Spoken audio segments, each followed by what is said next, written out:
real quick, I'm going to do a review of the Harbor Freight dirt bike carrier, the HAUL-MASTER.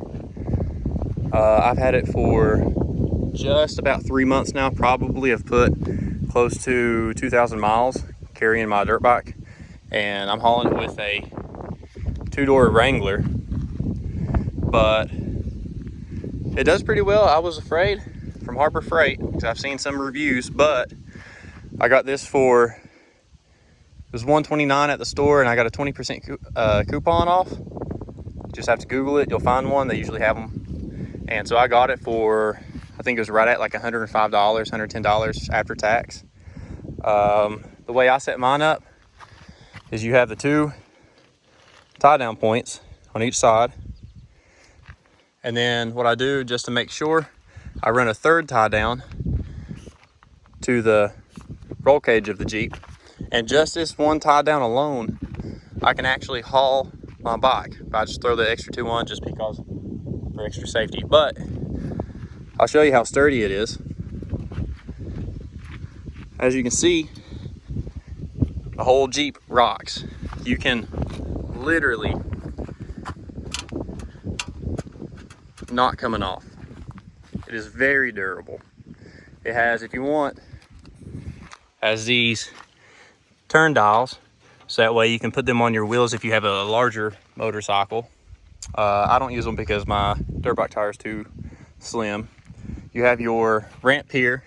You just have your little wing nut. You unscrew that, and it actually fits on both ends. You can fit on this end for when you roll the dirt bike up, and if you want to, you can even fit on the other end right there for when you roll the bike off, or you can put it on either way. You have your reflective points there at the end. You also have these three holes here, right here, here, and here. You have a cross bar that goes in. You can fit them straight between the spokes, locks in on the other side with a lock pin. I don't use it because sometimes the spokes get in the way, and all it is just for extra safety. For if something does happen, the lock bar will catch your bike if it falls off. The only issue I had with my Jeep was my Jeep didn't come stock from the factory with the factory hitch.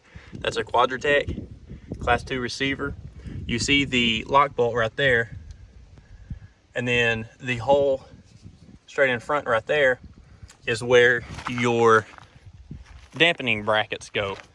So you'll have two brackets on each side. You place over top of that, and you have a lock bolt that goes straight through, and it's supposed to help minimize the shake or the rock of the trailer whenever you go over rough terrain. But where I have that blue tie down to the roll cage, it doesn't rock or shake or anything at all. So I have 33-inch tires on my Jeep. You can see, if you're using this as a reference for a Jeep, you can see it does fit on with the tire. But what I do recommend is throw a cloth on a foot peg, because as you can see here, the foot peg will rub your rim. And I've learned that if you have any kind of play at all in the trailer, that it will rub your rim. So just get something to put between the foot peg and the rim. I'm sorry if this video is a little bit windy. I'm doing this outdoors, just got off the track. It wasn't windy at all before I started this video, but that's my luck. Also, if you are interested, I'm going to be reviewing the Pittsburgh dirt bike stand. Just picked it up at Harbor Freight. That'll be in another video. Just check the page and you'll see that. But if you have any other questions, leave them in the comments. I will try to get back to you. But it definitely, it's definitely worth $110. It's definitely worth it. Oh, also, Harbor Freight has a 90-day warranty. So if anything goes wrong, if you don't like it or anything, as long as you have the receipt, you can bring it back. So make sure you keep that receipt. All right, thank you.